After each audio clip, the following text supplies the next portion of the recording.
Thank you. Kia ora, everybody. Before we start our presentation, we just want to acknowledge that, in fact, maybe we should have given you all a mirror. And this is because we will really just going to reflect back to you what you experience in some form or shape every day as rural practitioners. Okay, here we go. No, stop it. Stop it, Adele. Stop. Oh. First failure. Okay. The known themes of working rurally sharpen in a remote setting. They become more focused and intense. There is no readily available option to easily escape to somewhere, anywhere, that features anonymity. We are intimately submerged into a culture that fully embraces you, a world of its own. This is the tagline for Aotea, Great Barrier Island. We'd like to now welcome you to our world.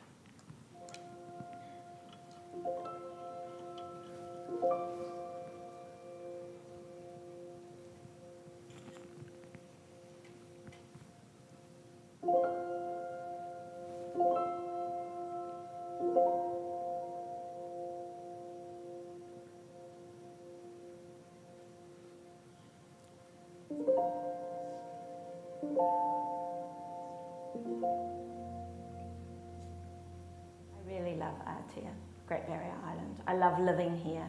I love the people. And when you think of Great Barrier, it's the people that I mostly think about. I think of their rich stories. I think of their artistic talents. And I think of their past lives, perhaps that they had on the mainland, where they were academically able or even a university lecturer. But here, they're part of the fabric of our community, and they've evolved new lifestyles and new occupations. And I think what really I love is the fact that I am now looking after 4 generations of one family. I think back to the older people in the family, and then there are the generation of my age that I remember when they were young and they were having their babies, and now those babies are having babies. And so now we're looking after the real littlies as well.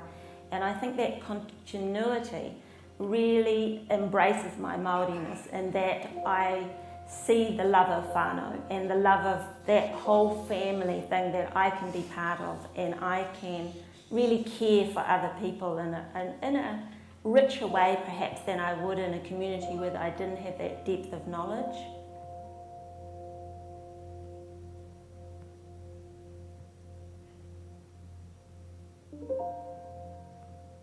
The things that I love about the island are the water, that we are constantly by the water. I love that. The water's, it's always changing. The actual natural beauty of the island is spectacular.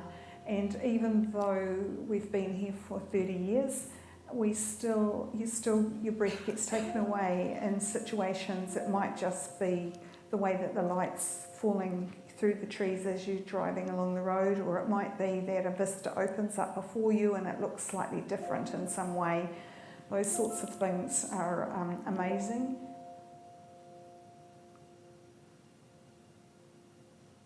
And I think the sense of community is the other thing that's really special about the island, that you actually feel part of a family.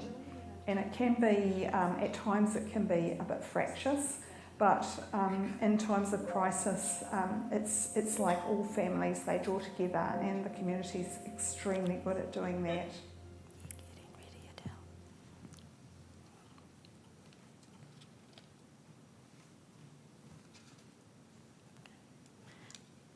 Te Moto o Aotea is the Māori name for Great Barrier Island. It lies 100 kilometres northeast of Auckland.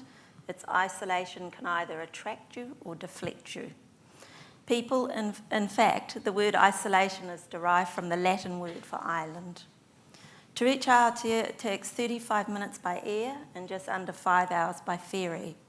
Its somewhat wide, rugged mountainous terrain and rocky west coast eases over to wide, sweeping eastern beaches, as you saw before. Together, the island creates an outer barrier to the Hauraki Gulf and is home to about 1,000 islanders, or who we call barrierites. People will tell you that it's like stepping back in time when they land, for there is no reticulated power, no reticulated water, and indeed reticulated anything. They comment that they didn't realise it would be so big or that getting from A to B would be so time-consuming. Up the centre of the island, from the settlement in Tryphena in the south through Claris, where I'm based, to Port Fitzroy, where Adele is, can take up to an hour to travel. As introduced, I'm Leonie Howie, and when I married Ivan and moved to Aotea more than 30 years ago, it was to live in a converted garage with a caravan parked at our front door, the medical facility, Ivan being the local itinerant GP. And I'm Adele Robertson, and I came to Great Barrier with my husband in 1985 in the role of public health nurse in the northern part of the island. The health service has come a long way over the 30 years.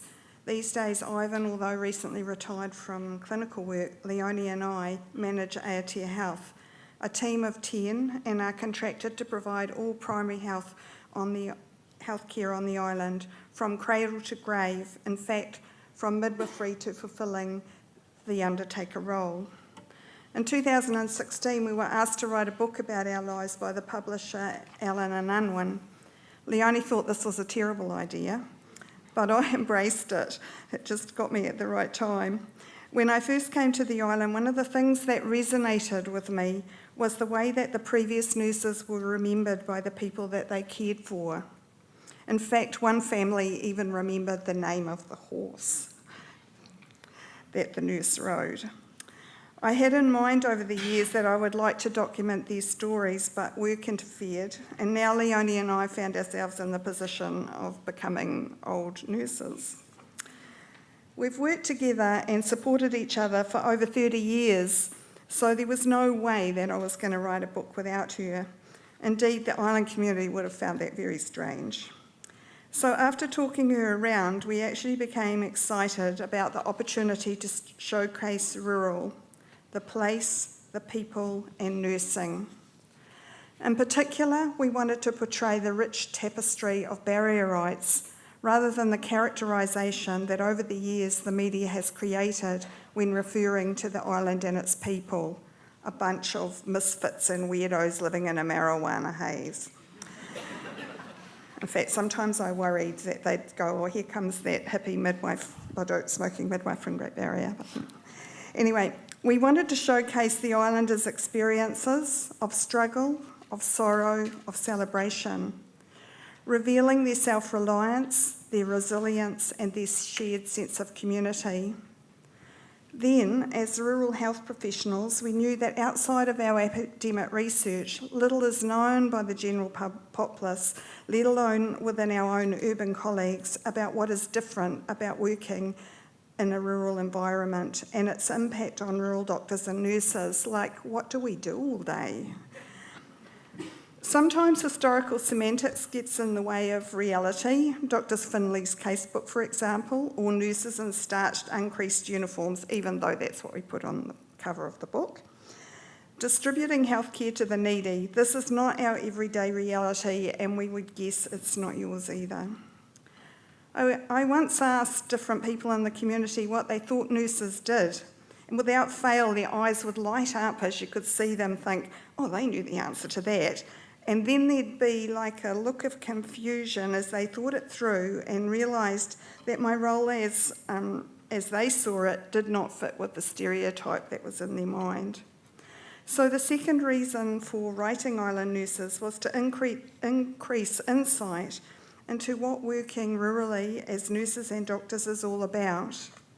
For us on Aotea, we wanted to create a picture of the challenges and the complexity of work in such a remote rural environment through the medium of storytelling.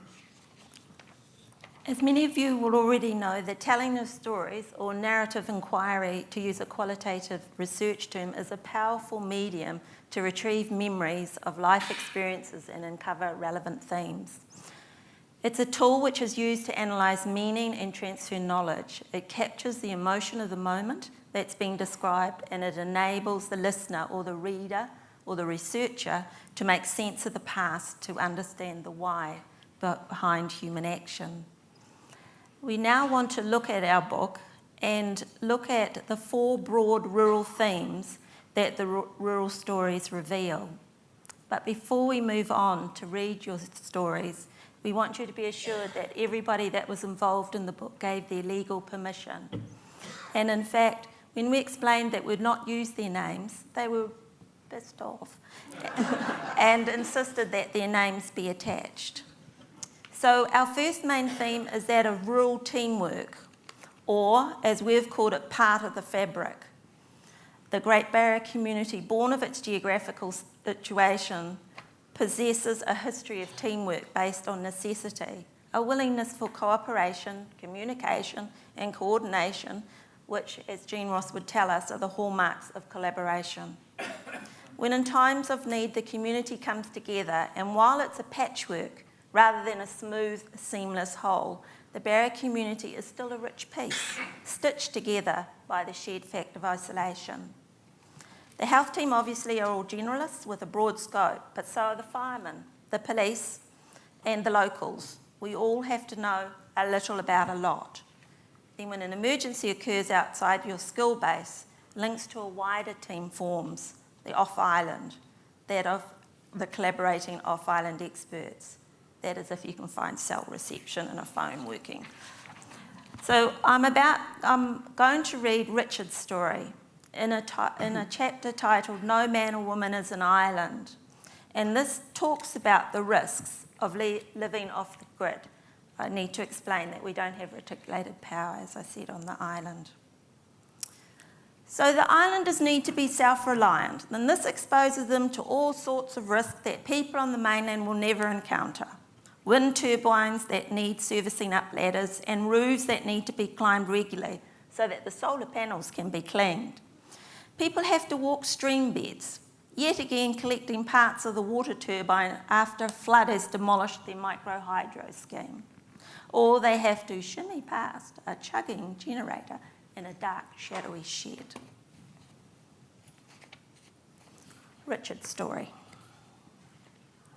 It's 16 years old, so if we were pretty crummy, it was a while ago, you'll have to forgive us.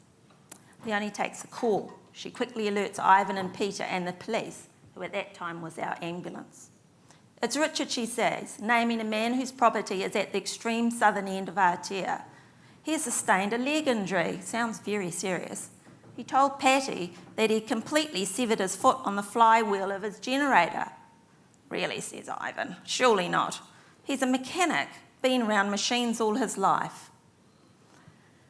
The vehicles raced to park at the bottom of a steep track, and this is about 30 minutes later. And even by Aotea standards, this is a steep track. Ivan grabs his bag and sets off as a run, with Leonie and the policeman lugging the emergency packs and struggling in his wake.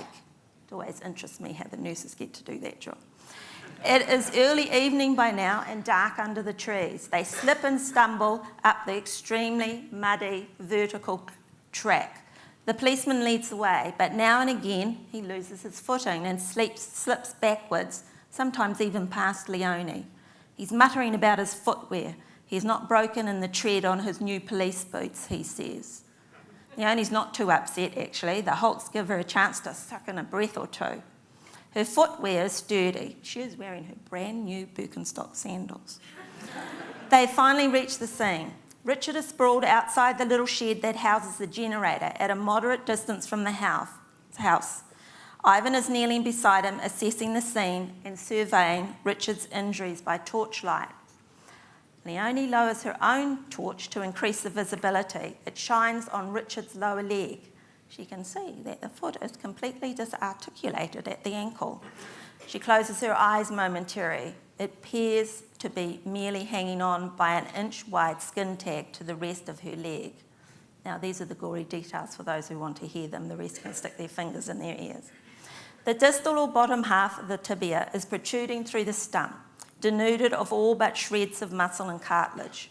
The fibula appears to have been fractured, and the skin at the bottom of the leg looks to be significantly contaminated with debris and is pale and devitalised. It's not a pretty sight, although it is better than she was expecting. Because she's not been in a war zone, she has no experience of this kind of traumatic amputation. nor has she where the body reacts by reducing the arterial blood supply to the amputated limb. She had been expecting vast quantities of blood splattered up the wall, pooling on the ground and gushing from the injury. "I've made a bad blue," Richard says, almost conversationally. "I knew the keyway on the drive shaft might generate a sharp point on it. I was going to file it off, but it ended up being one of those round-to-it jobs.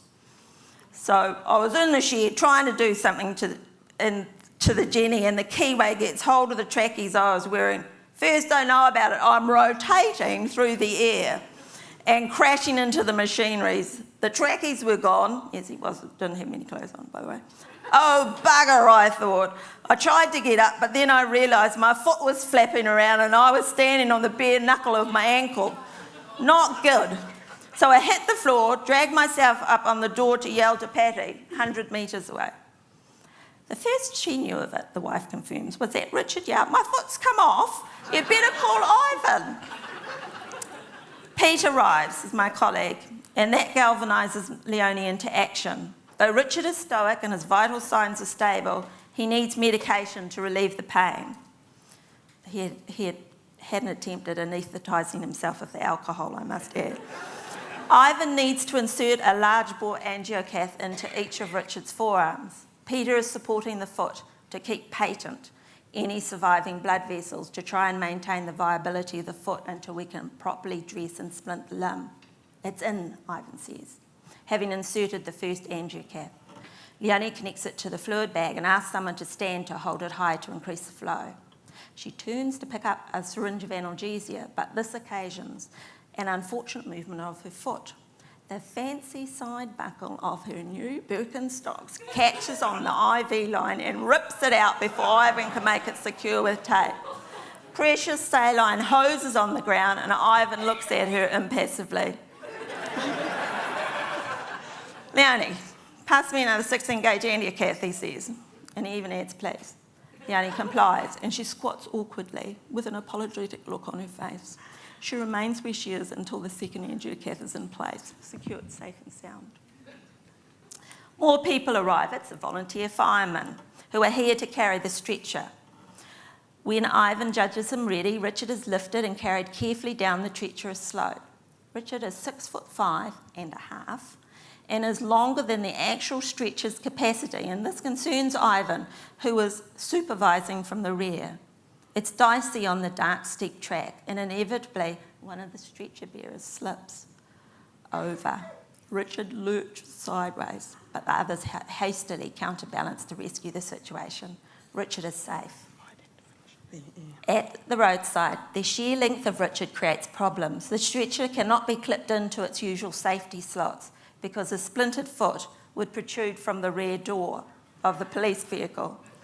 All kinds of frantic rearranging of the vehicle interior ensues, with jury-rigged restraints applied to the stretcher. It's not perfect, but it's safe, and soon they grind off to the health centre to prepare for the helicopter and evacuation to Auckland Hospital. Our second main theme is rural perceptions of health. In rural, the concept of health is related to the individual's ability to perform their usual role in work and family. In one of the stories, a woman who had suddenly lost the sight of one eye reported that she could still work the farm and she can still do her quilting and she could still look at the stars with her granddaughter and she was happy. The literature also describes common traits of self-reliance, resilience and hardiness. Nowhere is this more obvious than with women who choose to birth on the island. Associated with self-reliance is the ability to control one's circumstances, and the island woman feels strongly about the place that they birth and the right to maintain control over the birthing experience. Women are stoic and get on with labour with no expectation of medical pain relief. To meet their needs, the midwife also needs to have these traits. We've found that by listening and supporting women in their choices, we've been shown how natural a physiological birth can be and have opened ourselves to some truly uplifting experiences, and I'd like to share one of those with you. The call when it comes is at 6 on a beautiful summer's morning, Amber has been contracting since 4 a.m. and is sending her brother-in-law to collect me. At 7 a.m. we load all my emergency gear and extra pads, towels and linens into the fishing boat, and as we are leaving the wharf, we are surrounded by a pod of dolphins wanting to play, but no time for that as we race off down the harbour. 20 minutes later we hit the open sea. It's not calm, it really is, but the boat and skipper handle the swell. As we reach the lee of the island, we pass 2 orcas hunting in the shallows for stingray, with their tall, distinctive fins weaving above the water as their large bodies shadow below. We glide into the wharf. 20 years ago, I would have leapt with agility from boat to wharf. These days, it's a bit of an ungainly scramble. And then a walk along the wharf and through a barricade designed to stop small children. I reached the house where I used to visit their grandfather in my other role as rural nurse. The last time I was present was just prior to his tangi. I said I was going to do this. Anyway, photos hang on the walls of those who have gone before, alongside the new generation coming forward. It reminds me of the circle of life and what is important about the place where you are born. Amber is amazing, coping with very long, strong contractions, supported through them by her husband with a heat pack and a back rub. Her waters are still intact. Along with her mother-in-law, I sit quietly and wait. 15 minutes later, she moves from hands and knees to sitting, and I quickly check the fetal heart. 20 minutes later, I'm able to check again immediately after contraction. All stays well with baby. Not long after this, I can see that she's pushing, so I start to pull on my gloves. However, the head comes when I'm only halfway there. Oh well, she did warn me that the baby comes with the first push. The cord feels loosely around the neck and I leave it alone. With the next contraction, we have a well-toned baby boy who cries and coughs immediately. So after a cord unravelling, he's passed through mum's legs and up to her, a dry off and a shuffling of Amber to sitting on the couch, baby in arms. 10 minutes later, another contraction. The cord has stopped pulsing, so Dad helps to cut it and takes baby skin to skin with him. Amber squats and pushes, and the placenta is eased out into a bowl. All looks complete, perineum intact, no suturing required. Over a cup of Milo, Amber and her husband comment at the relief of not having to, while heavily pregnant, pack up 2 children and boat car, at least a 10-hour process to get to her mother's place on the mainland. 2 hours later, I am on the more sedate trip back to Port Fitzroy. The orcas and dolphins have gone. However, I think to myself how the trip on the water to such a wonderful birth into a loving family in their own home has made such a perfect day, and how much I really love my job on a day like that today. I hope you're not getting too bored. We're up to our 3rd main theme. This is boundaries, professional and personal, and the challenges that these present in a tight-knit, remote community. Health professionals, as you all know, are encouraged to lead a balanced lifestyle where our patient needs and expectations are balanced with our own. Both are supposed to lie side by side. But for us in 1 and 2 on call, and Adele is one on call, the repetitive on call can fracture this ideal. And when adopting the role, you realise that there are implied duties and responsibilities coupled with your roles as good partner and good parent can mean a multiplication of competing demands. Rural work can be difficult enough without wearing the yoke of perfection. Accommodating the community's needs balanced with your own limitations can be challenging as well as really rewarding. Some of our most intensely satisfying working moments on the island have occurred in the intimacy of sharing a life-changing event while on call. So remote boundary setting, we have learned, is tidal like the sea, to use an island metaphor, are coming and going through what academics would refer to as a negotiated space, rather than a rigid definitive line. There is a complex intertwining of your life with those in the community of which you're part of. As we alluded to before, we see ourselves stitched into the fabric of the community, part of the Aotea quilt. We do not see ourselves as serving the community, but rather participating as part of it with our gifts. We know the islanders in multiple ways aside from the nurse-patient relationship. They may be our plumber, or the shopkeeper where we buy our newspaper, or part of our netball team, and you all know this. This intense exposure is said to be unique to rural, as you well know. But in saying this, once your figurative professional persona is donned, then all of our competing roles in our patients' lives for their safety needs to be eclipsed. It is not in their best interest for objective professional decision-making to be distorted by personal emotion. The next reading is from a chapter titled Bolts from the Blue. The medical and nursing councils give clear advice on treating those close to you, especially family members. But as health professionals on an island, Ivan and Leonie had to decide in the early days whether one of them would leave the island for the 24-hour turnaround with a sick child when there were many unwell people in our waiting room needing immediate care. As tempting as it might be to bring your skills and training to bear when family members are involved, the recommendation is that you consult another GP colleague. Even Ivan has his own off-island general practitioner. So much for the biblical instruction, physician, heal thyself. So Leonie is working alone in the health centre when the phone rings. Her heart skips a beat when she hears 6-year-old daughter's name mentioned. My daughter's now 30, so again, this is quite a while ago. It's Amiria, the wavering voice says. Her face has been ravaged by a dog, is all I heard. That caught my immediate attention. Cherie's on her way with her.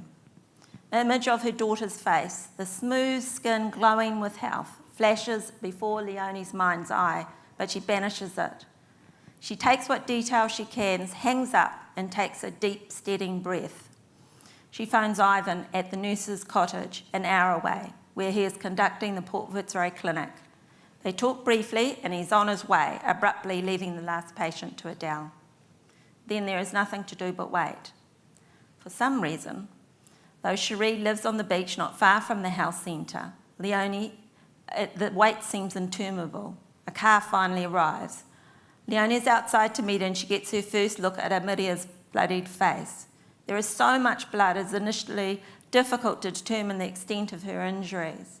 Leonie is calm, particularly because this is how she's been trained, but partly because she needs to be for her daughter's sake.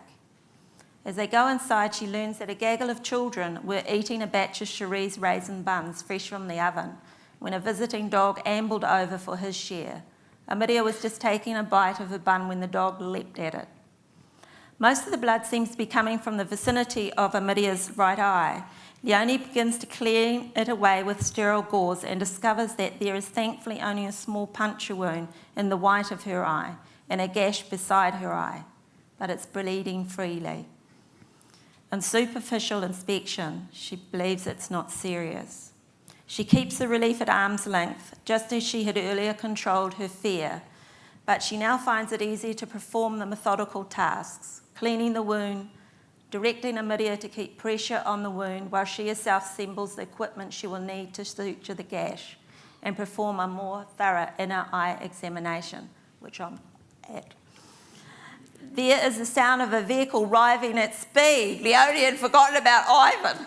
A door bangs and Ivan bursts through the back of his centre. He's pale and his eyes are wild with the adrenaline of his frantic hoon from Port Fitzroy. He will always describe this as the worst journey on the island he has ever made. And in fact, I read this to him last night and he was tearful at the end of it. In the absence of cell phones at this time, Leonie could not allay his fears en route.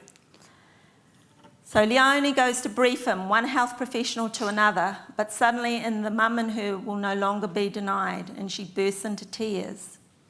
In an ideal world, Ivan would allow someone else to review Amiria's eye injury and do the suturing of the small wound, but he is the only doctor in hand. He does it, though he phones a doctor on the mainland to seek moral support. There is no damage to the eye, and blah, blah, blah, and I'll go last bit. For her part, Leonie is left shaking with relief and reflecting on how vulnerable we are on our isolated island. As nurses, we are trained to be objective and unemotional. She has coped, but she knows she'll be haunted by that first glimpse of her daughter's bloodied, ravaged face. Our fourth and final theme is knowing. We've described it as a special kind of knowing, as much in the heart as in the head. A competition was once held on Aotea for the creation of a slogan that typified the island, and the catchphrase, "A world of its own," was born. Through these stories, we have attempted to draw you into our island world and show you how we came to know each other, the team, and the patients. Through the rich oral history, we also felt like we knew the past nurses and noticed that although times changed, there were common challenges that remained. Communication for one. Last week, all in one day, my broadband modem blew up and the landline phones went out for a week, and the nurse that was relieving for me went on sick leave. So working with families over time creates a depth to relationships. It is within this depth that you see boundaries ebbing and flowing like the tides, like Leonie mentioned before, when talking about boundaries. And you see how knowing evolves. Threaded through island nurses are stories of Jill and 4 generations of Jill's family. The book begins with Leonie and I standing shaded by an overarching tree at Jill's funeral, near her beloved home. The epilogue as we leave. There was only one Jill, but there are many Jills. We know these people, the islanders, the barrierites, on lots of levels, just as we know Aotea itself, through the intimate tread of our feet on narrow clay paths through the bush, or the business-like rumble of tyres on the gravel of the road, or the glorious panorama it makes from the high points or from the air. We know the heat of the summer and the burn of the sun, the smell of manuka and the road dust and the rank smell of the rapu swamps and the tang of salt. We know the cold sting of the surf and of rainwater in the shower and the raw bite of a winter sou'wester. There are the hard times and there are the good times. We can remember all of them, and they have shaped who we are. Adele reflects on her first meeting with Jill's father and then her first meeting with Jill. She thinks about the raw clearing that she chanced upon on one of her early visiting rounds, and the man who would become Jill's partner and the father of her younger children. She thinks about the house that was built there and the other families she has visited, where successive babies have marked stages in their progress, from rough shelter to simple house to something more substantial to something well and truly comfortable. Leonie remembers Jill as she first met her, the very picture of the barrier woman, staunch and practical, warm and hospitable. She aged as Leonie herself has aged, but it was the way of things that they would not grow old together, as Leonie had supposed they would.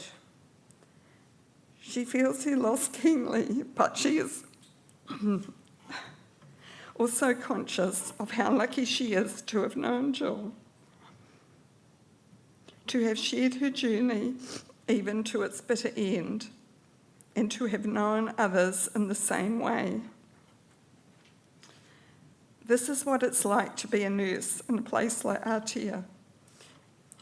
You do not clock into the job and then clock out of it. Oh, you'll have to finish.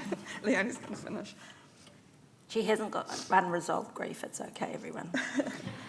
This is what it's like to be a nurse in a place like Aotea. You do not clock into a job and then clock out. It enfolds you, as the arms of Allen Bay enfold us now. It defines you, and it gives to you even as it takes away from you. You can walk away from it, just as we walk sadly up the clay track from Jill and the stories that we shared with her. But it follows you like memory. It is with you always.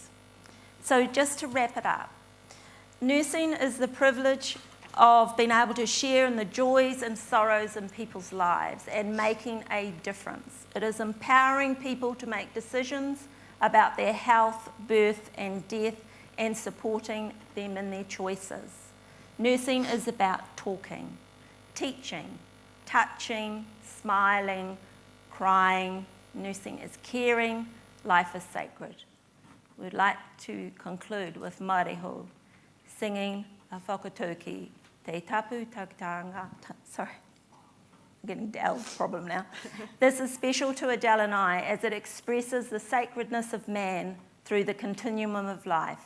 We both hold this sacredness at the heart of our practice.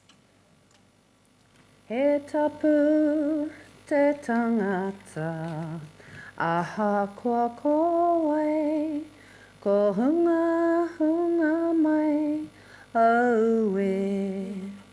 Tae noa ki ngā tamariki, tae pakeke mai, kau mātua mai, tupuna mai, he tapu te tangata.